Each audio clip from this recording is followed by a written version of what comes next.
Hamas invaded Israel and did all that brutality on October 7th. October 7th is Putin's birthday. Who's the happiest person in the world right now? Putin. Why? Because the U.S. and the West took all their eyes off of Ukraine, and what did we do? Started looking at Israel. Did Putin call Netanyahu? Nope, not for 10 days. You know who he did call? Hamas. They came the next day and they held hands and said they were friends. We now know the Russian intelligence is what helped Hamas know how to get through that barrier. See the connection. If we supported Ukraine and supported Israel, that's only 5% of our defense budget. This is my video update on this Friday morning, December the 22nd. Let's talk about some news. And let's talk about neocon Nikki Haley. How about that neocon Nikki Haley connecting some dots, connecting some dots between Russian President Vladimir Putin, Hamas, and Ukraine. Amazing stuff from Nikki Haley, huh? Amazing stuff. So Trump once called Nikki Haley a bird brain. That's what Trump once called Nikki Haley. And I find that very insulting to birds. So yeah, that was Nikki Haley connecting Putin's birthday to Hamas, October 7th, and then making the connection to Ukraine and funding the conflict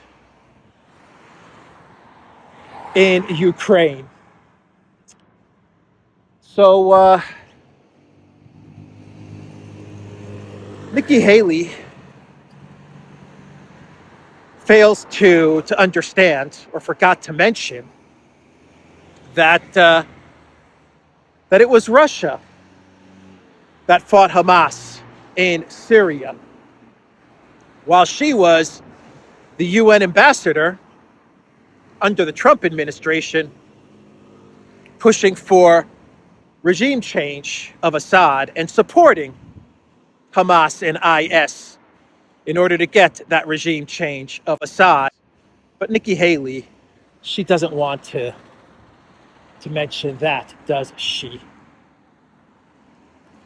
And her statement actually highlights the fact that Russia fought Hamas in order to come to the aid of Syria, the Syrian people, and Assad. The fact that Russia fought Hamas and IS in Syria and can now negotiate with Hamas in order to secure the release of Russian hostages.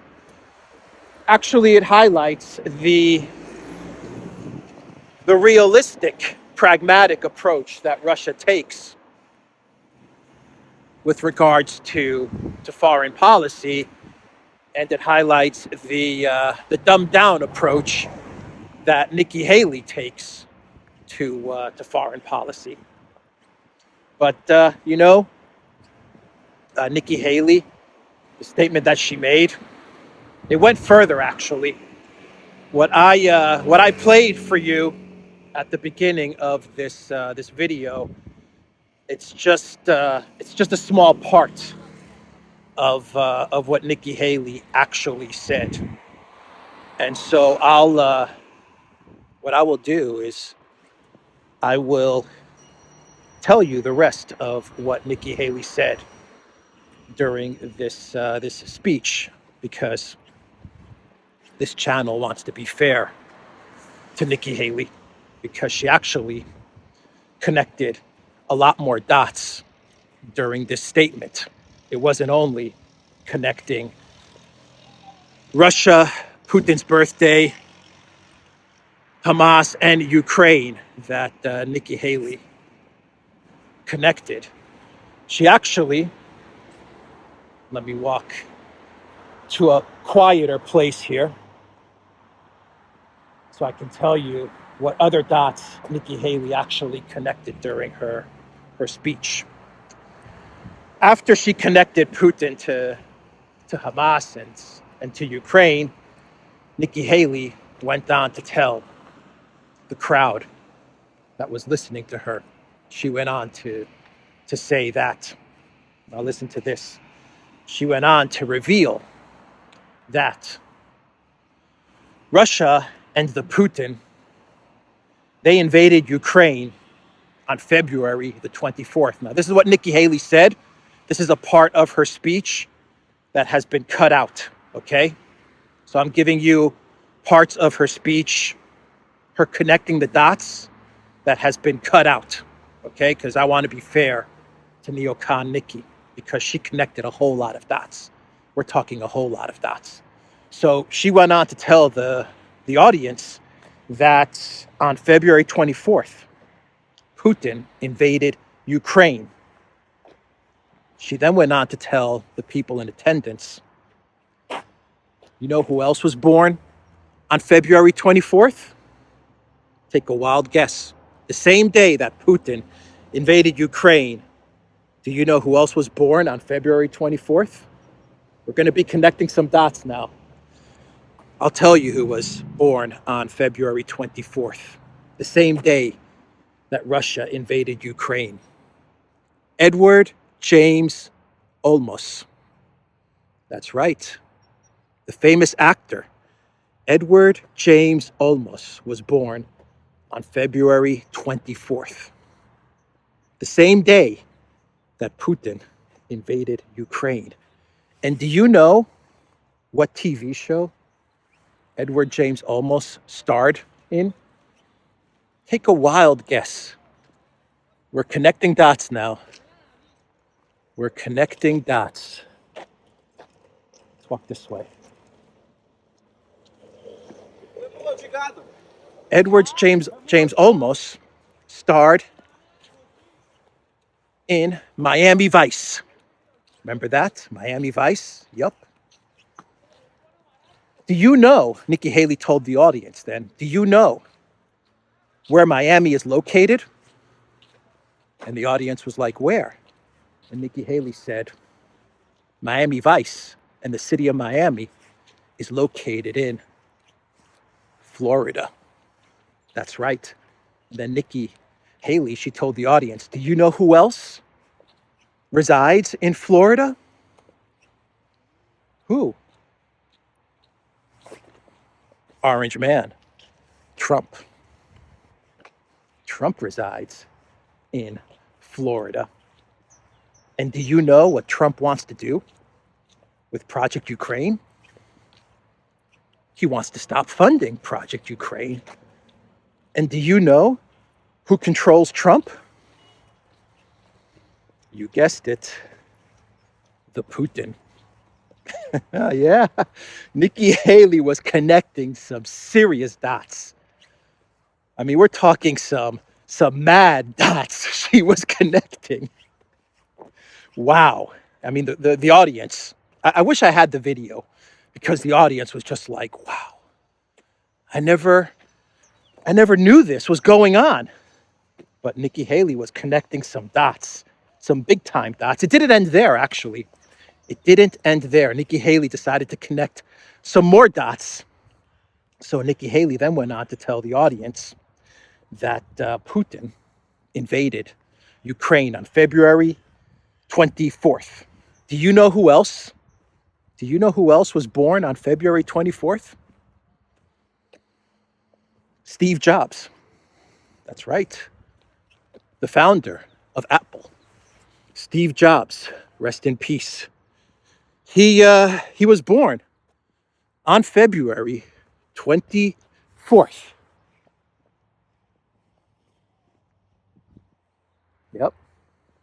And then Nikki Haley told the audience, do you know what music group had a cooperation with Steve Jobs and Apple, the company that he founded? Do you know which music group had a cooperation with Apple? Take a guess. Just take a wild guess. That's right. U2. U2 and Bono.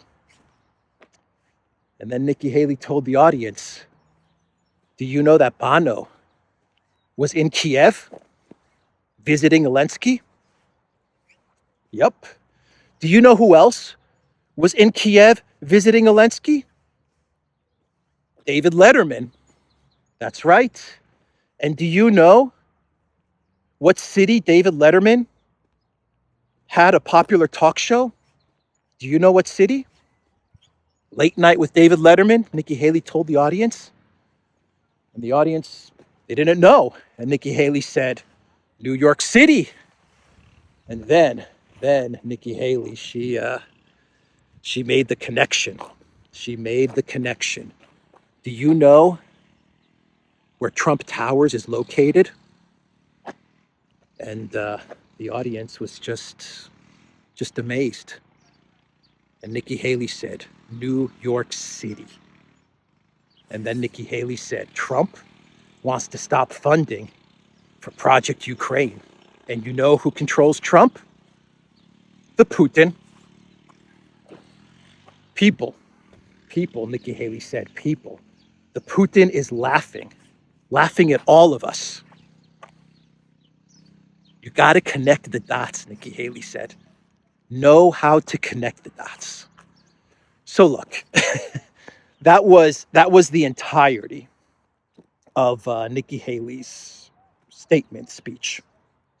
It wasn't just the whole Hamas Putin thing.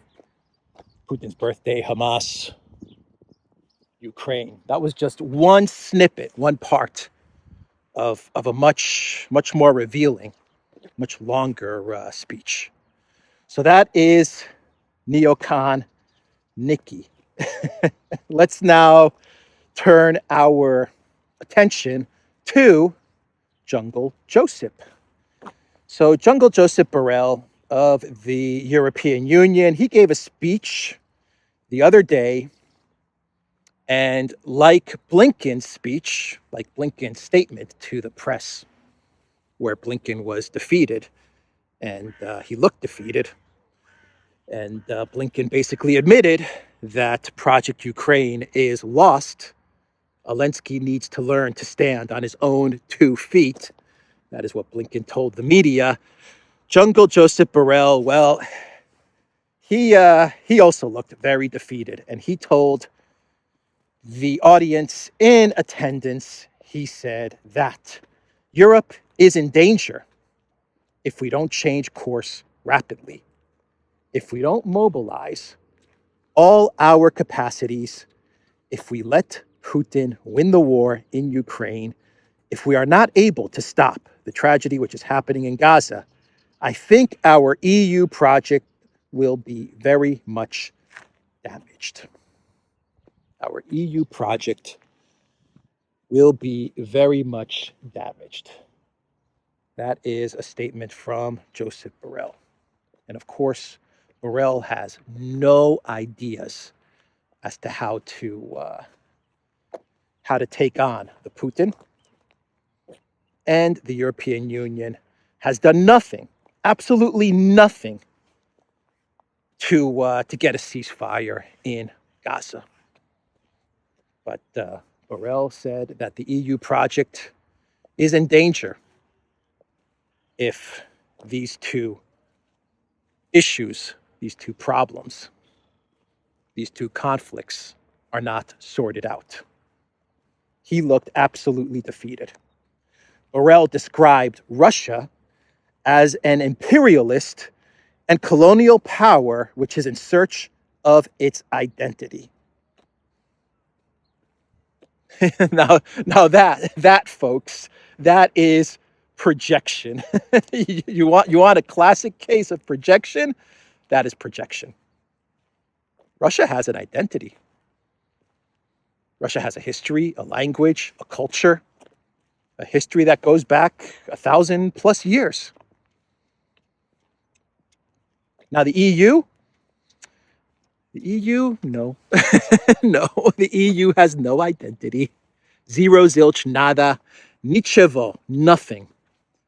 If you were to ask 10 people in the EU Brussels headquarters, what is the identity of the European Union? Please define EU values.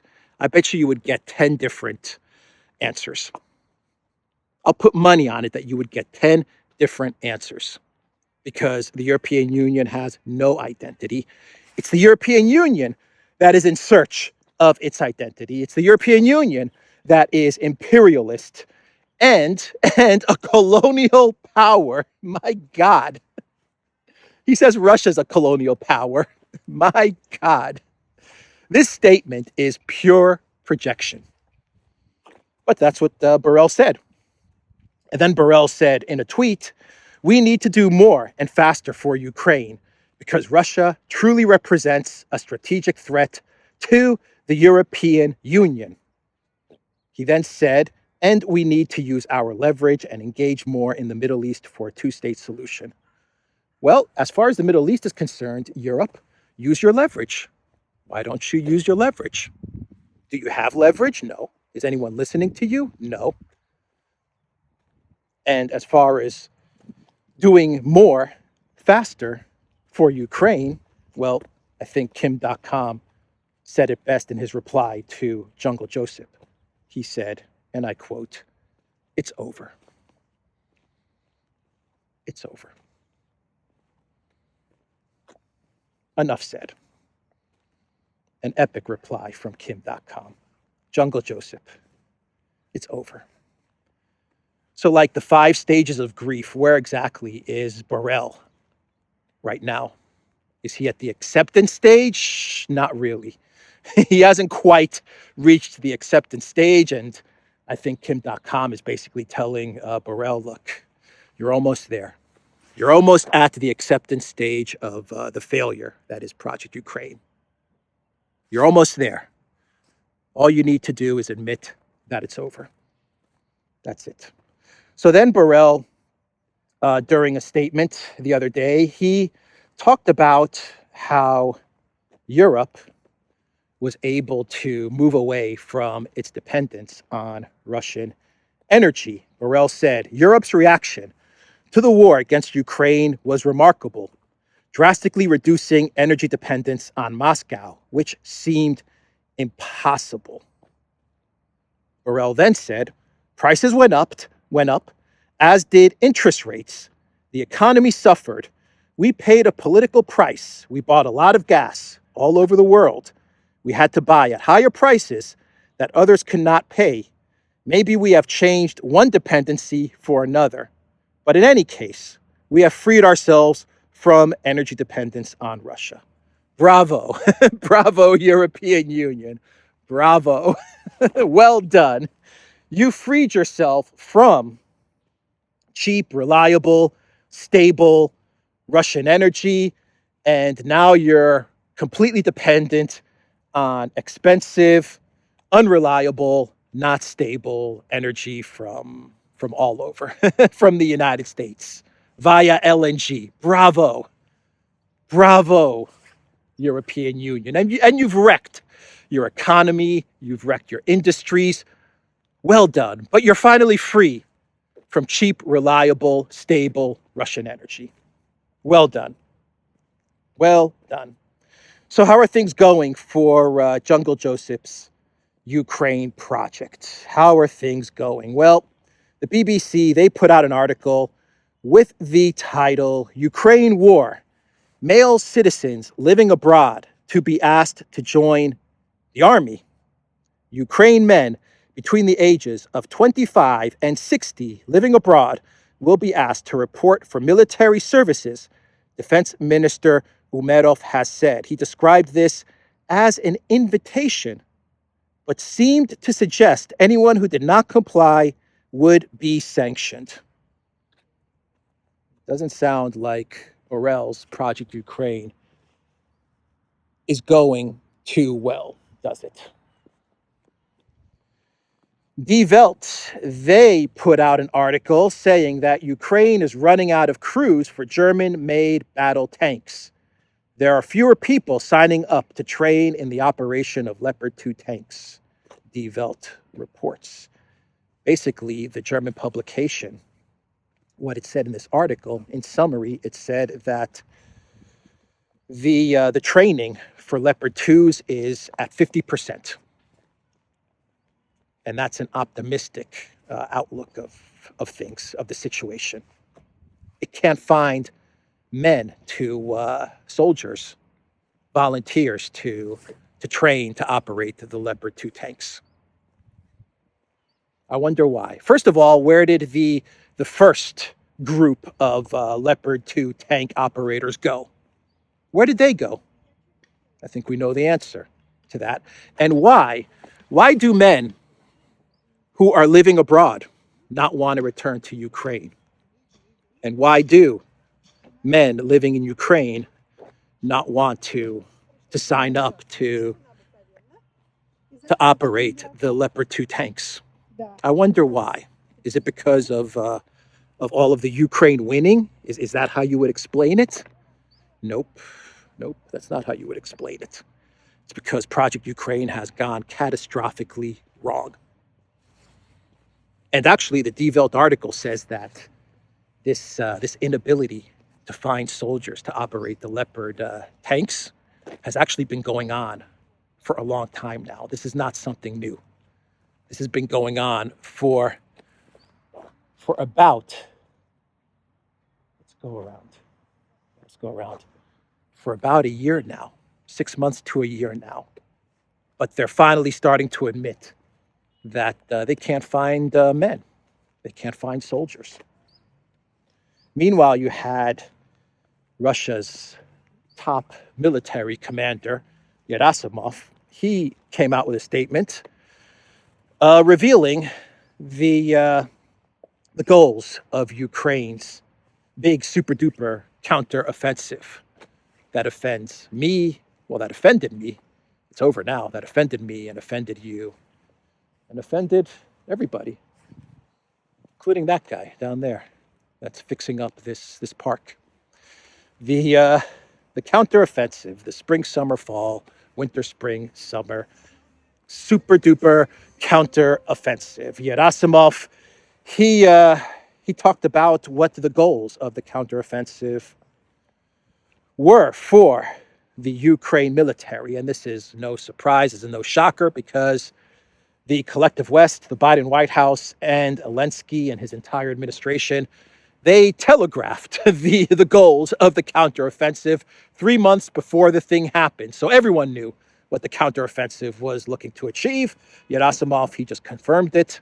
And he said that what they wanted to do is to block Melitopol and then reach the Sea of Azov. But the interesting part to Gerasimov's statement, well, two interesting parts to Gerasimov's statement. The first one is his revelation that Ukraine was not even able to breach the tactical zone of our defenses. I imagine what he's talking about is not even the first line of defense.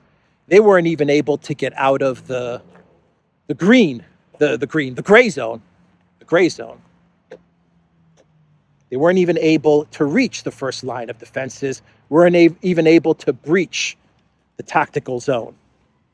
And then Gerasimov, he revealed that this operation was freaking huge. This was a huge operation.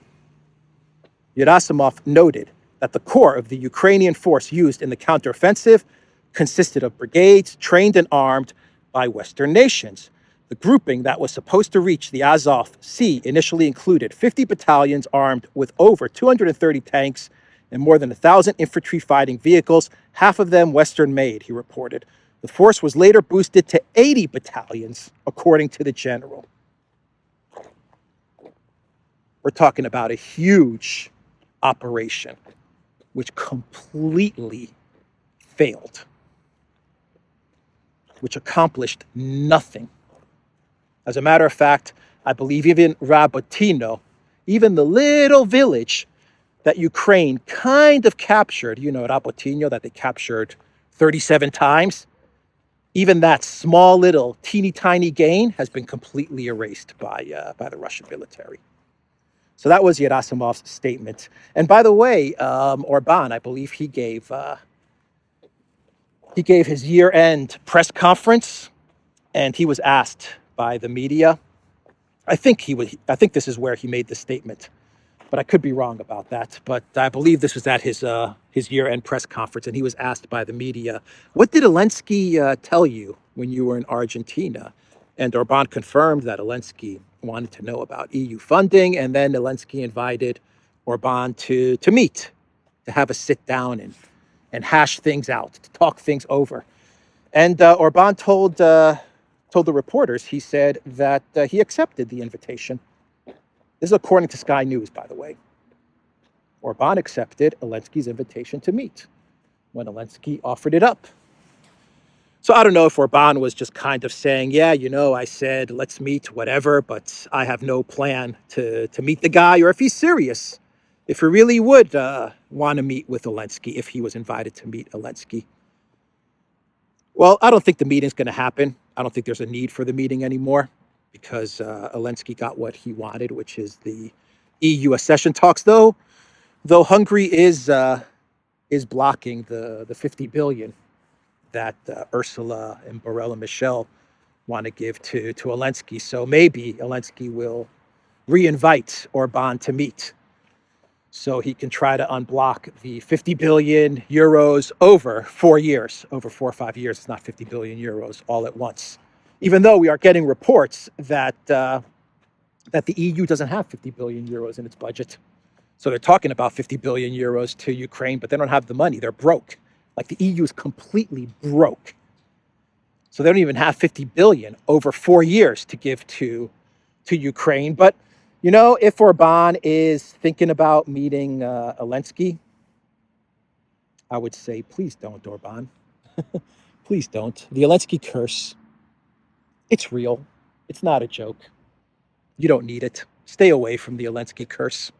So that would be my advice to Orban. And speaking about the Zelensky curse, Milei, Javier Milei, the new president of Argentina. The Zelensky curse is working very, very quickly in Argentina, it seems, very quickly, because Milei, he announced his shock therapy plan, which is basically a plan to sell everything, to just sell everything, including land and infrastructure. Everything's on sale to anybody. BlackRock, Monsanto, any foreigners that want to come in and buy stuff. From what I understand, I could be wrong about this, but anyone wants to come to Argentina and buy, come on in. The shop is open. Come on in and buy whatever you want. This is my summary impression of Milei's shock therapy plan.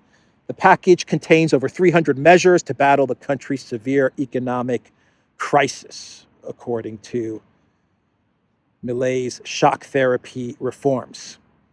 And so this shock therapy plan has shocked the people of Argentina, and they went out onto the streets in protest.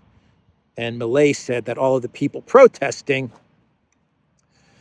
they're suffering from a type of Stockholm syndrome. Milei is basically saying, his statement basically was saying that he's trying to free Argentina from decades of bondage, but the people, they can't seem to want to free themselves. So that was Milei's statement. But I don't know. I'm thinking that the Zelensky curse has already started to work on Milei. That's my thinking. Anyway, an update on what's happening with the Red Sea blockade and what the Pentagon is working towards with this blockade. The Pentagon has come out with a statement, and they said that they now have 20 countries that have joined the U.S.-led coalition to protect ships passing through the Red Sea from the Yemen Houthis. And I know that that the term Houthis is not the correct term, but we're going to use the term Houthis because it's what we're all familiar with. I believe the proper term is Al-Ansar, I believe, or Al-Ansar, but we'll stick with Houthis, even though that's probably not the correct term to use. But the Pentagon said that they now have 20 countries in this coalition, and right now, according to the Pentagon, according to their statement, right now, the goal is to escort ships through the Red Sea. So that's the goal right now, to escort container ships, tankers through the Red Sea. Very dangerous situation. All kinds of false flag possibilities there. All kinds of escalation possibilities there. But we'll see. We will see. And finally, before I get to, well, two more stories before I get to a clown world. First, we have the tragedy that took place in Czech Republic. I'm not going to get into too many details, but 15 people were shot at Prague, the University of Charles University in Prague. 15 people were shot, including the father of the shooter. And I won't name names or anything like that. But I was in Prague over the summer, a few months ago, actually. And beautiful city, beautiful people. And my thoughts and prayers go out to the people of Prague. I really enjoyed my time in Prague, and it was a very safe city. So I'm also a little bit taken aback by this news. From what I understand, this was one of the deadliest, if not the worst, like domestic shooting in a long time in the Czech Republic. So anyway, that happened yesterday, and let's now talk about Germany. So the Kiev Post is reporting that the German prosecutor seeks 720 million euro confiscation of frozen Russian assets. Should the confiscation occur, it would mark a historic precedent for Germany. Until now, sanctioned Russian assets have only been frozen, denying Russian owners access to them. So it looks like Germany is about to go for it. It looks like they're about to go for it and to seize, not freeze, as Ursula once said. Seize, not freeze, the Russian assets, about $800 million, let's say, of Russian assets. And they're going to take that $800 million, and the plan is to give it over to Zelensky. That's the plan. It's going to get washed, right? It's going to get washed in the washing machines. That's what's going to happen to the $800 million. But I have no doubt that the EU, the collective West, they're going to find a way to get to the $300 billion, or at least a large part of the $300 billion. They're going to find a way to get to it. Even though the collective West, the EU, Germany, they have been warned. They have been warned by lawyers. They have been warned by the IMF. They have been warned by financial experts. Don't do this. Do not do this. If you steal this money, which is what you're doing, if you steal this money, you are going to destroy all trust in the German financial system or the EU financial system. But you know, the collective West leaders, the German leadership, they can't help themselves. They've got that 800 million there, and they've got that 300 billion, right? 300 billion. And it's so close. It's so close. They can almost touch it. You're telling me that they're not going to steal this money? No chance. No chance. But you know what this signals? This is the absolute end game with Project Ukraine.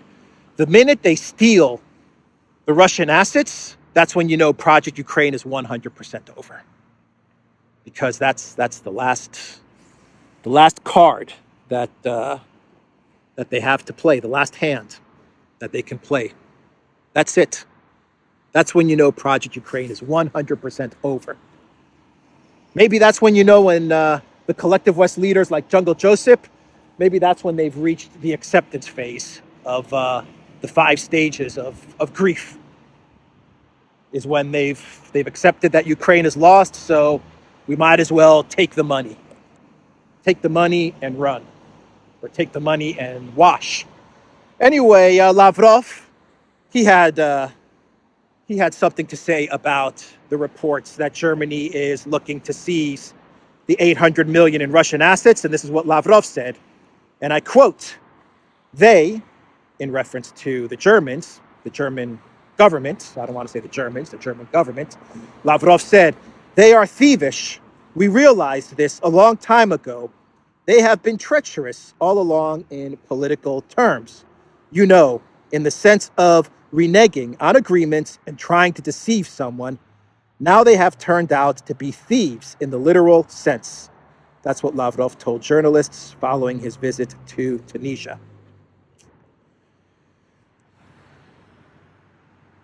So he references Angela Merkel and the Minsk agreements.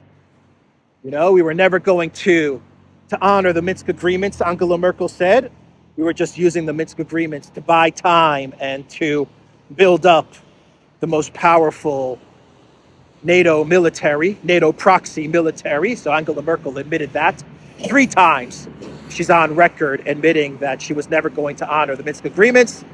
And now you have Lavrov saying that not only does the German leadership, not only do they not honor agreements, but they're also thieves. Pretty strong words from the Russian foreign minister. All right, let's do 2 clown worlds and we'll wrap up this video. The first clown world is a tweet from Douglas Murray with Jerry Seinfeld. And the tweet says, never thought I'd sit through a missile attack in Tel Aviv with this great man.